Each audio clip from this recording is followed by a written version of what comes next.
반갑습니다. 오늘은 70일 특별 새벽 기도회 21일째 날입니다. 오늘 함께 나눌 이사야서 본문은 이사야 20장입니다. 아수르의 사르곤 왕이 다르단을 아스돗으로 보내매 그가 와서 아스돗을 쳐서 취하던 해니라. 그때 여호와께서 아모스의 아들 이사야에게 말씀하여 이르시되 갈지어다 내 허리에서 배를 끄르고 내 발에서 신을 벗을지니라 하시매 그가 그대로 하여 벗은 몸과 벗은 발로 다니니라. 여호와께서 이르시되 나의 종 이사야가 3년 동안 벗은 몸과 벗은 발로 다니며 애국과 구수에 대하여 징조와 예표가 되었느니라. 이와 같이 애굽의 포로와 구수에 사로잡힌 자가 아수르 왕에게 끌려갈 때에 젊은 자나 늙은 자가 다 벗은 몸과 벗은 발로 볼기까지 드러내어 애굽의 수치를 보이리니 그들이 바르던 구스와 자랑하던 애굽으로 말미암아 그들이 놀라고 부끄러워할 것이라. 그날에 이 해변 주민이 말하기를 우리가 믿던 나라 곧 우리가 아수르 왕에게서 벗어나기를 바라고 달려가서 도움을 구하던 나라가 이같이 되었은즉 우리가 어찌 능히 피하리요 하리라. 아멘.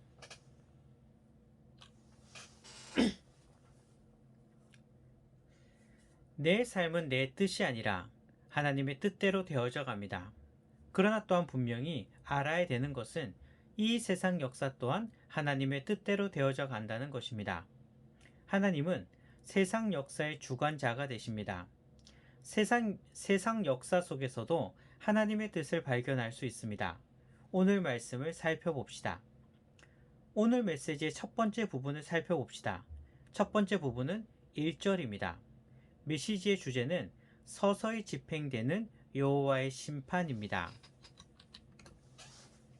1절을 보면 아수르의 사르곤 왕이 다르단을 아스돗으로 보냈다고 말씀하십니다. 사르곤은 아수르의 대단히 유명한 왕입니다. 사르곤 왕은 자신의 신하인 다르단을 아스돗으로 보냅니다. 다르단은 아수르 군대를 이끄는 사령관 중 하나입니다. 사르곤이 다르단을 보낸 것은 반역을 일으킨 아스돗을 정벌하기 위해서였습니다. 아스돗은 블레셋의 5대 도시 국가 중 하나였습니다. 블레셋은 5개의 도시 국가가 연합된 나라였습니다. 아스돗은 이 5개의 도시 중 하나였습니다. 당시 블레셋은 아수르 제국을 섬기고 있었습니다. 그런데 블레셋의 5도시 국가 중 하나인 아스돗이 큰 제국 아수르에 대항했다는 것은 쉽지 않은 일입니다.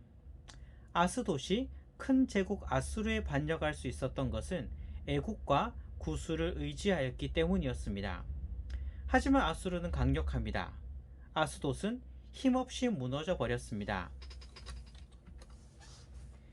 아스돗이 함락되고 10년 후에 아수르 왕은 이제는 자신에게 반기를 들었던 히스기야와 유다를 공격합니다. 아스돗이 애국과 구수를 의지하여 아수르를 대항하다가 멸망당한 것은 유다를 향한 하나님의 경고였습니다. 유다 역시 아수르를 대항하기 위해서 애국과 구수를 의지하고 있었기 때문입니다. 그런데 여기서 중요한 것이 있습니다. 애국과 구수를 붙잡은 것이 왜 잘못일까요? 세상적인 시각에서는 애국과 구스보다 아수르가 더 강하니까 애국과 구스를 붙잡은 것이 잘못이라고 생각할 수도 있습니다. 하지만 만약 유다가 애국과 구스가 아닌 만약에 아수르를 붙잡았다면 그것은 옳은 것일까요? 아닙니다. 하나님께서는 또 다른 나라를 통해서 유다를 징계하셨을 것입니다. 하나님께서는 애국과 구스가 아니라 아수르가 아니라 하나님을 붙잡으라고 경고하시는 것입니다. 세상에 흘러가는 역사 또한 하나님께서 이끌어 가십니다. 하나님께서는 이 세상 역사를 통해서 우리들에게 메시지를 주시고 또한 우리를 징계하시기도 하시는 것입니다. 그럼 오늘 말씀의 두 번째 부분을 봅시다. 하나님께서는 이사야를 통해서 특별한 메시지를 주십니다. 2절을 보면 벗은 몸과 벗은 발로 3년 동안을 다니라고 하십니다. 이것은 애국과 구수에 대한 징조와 예표라고 말씀하십니다. 이사야가 어떤 사람입니까? 이름 없는 한 선지자가 아닙니다. 왕을 직접 만나서 자주 말씀을 선포한 그런 선지자입니다. 마치 국가의 스승과도 같은 그런 위치의 선지자였습니다. 이런 선지자가 무려 3년이나 벗은 몸과 벗은 발로 다녔으니 얼마나 사람들이 주목하였을까요? 이러한 이사야의 행동은 왕에게 보고되었을 것입니다. 왜 하나님께서 이렇게 행동하게 하셨을까요? 이 행동을 통해서 특별한 하나님의 메시지를 전해주시기 위해서였습니다. 선지자의 입에서 선포되는 말뿐만 아니라 선지자의 행동 또한 하나님의 뜻을 선포하는 계시이기 때문입니다. 이것을 어려운 말로 행동 계시라고 합니다. 선지자들은 종종 이렇게 하나님께서 지시하신 행동을 통해서 하나님의 메시지를 전했습니다. 입으로 하는 선포가 귀로 듣는 설교라면 행동을 통해서 하는 선포는 눈으로 보는 설교인 것입니다. 그렇다면 이사야가 3년 동안 벌거벗은 몸과 발로 다닌 것은 어떤 하나님의 메시지가 담겨 있을까요? 그렇다면 이사야가 3년 동안 벌거벗은 몸과 발로 다닌 것은 어떤 하나님의 메시지가 담겨 있을까요? 하나님께서는 유다에게 애국과 구스를 의지하지 말라는 것입니다.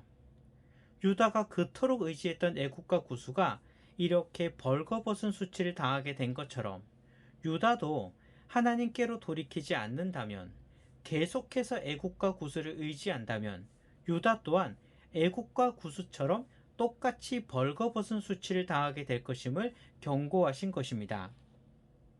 이사야 선지자의 이 모습은 애국과 구스의 미래를 보여주는 것과 동시에 유다의 미래 또한 보여주신 것입니다. 중요합니다. 이사야 선지자의 이 모습은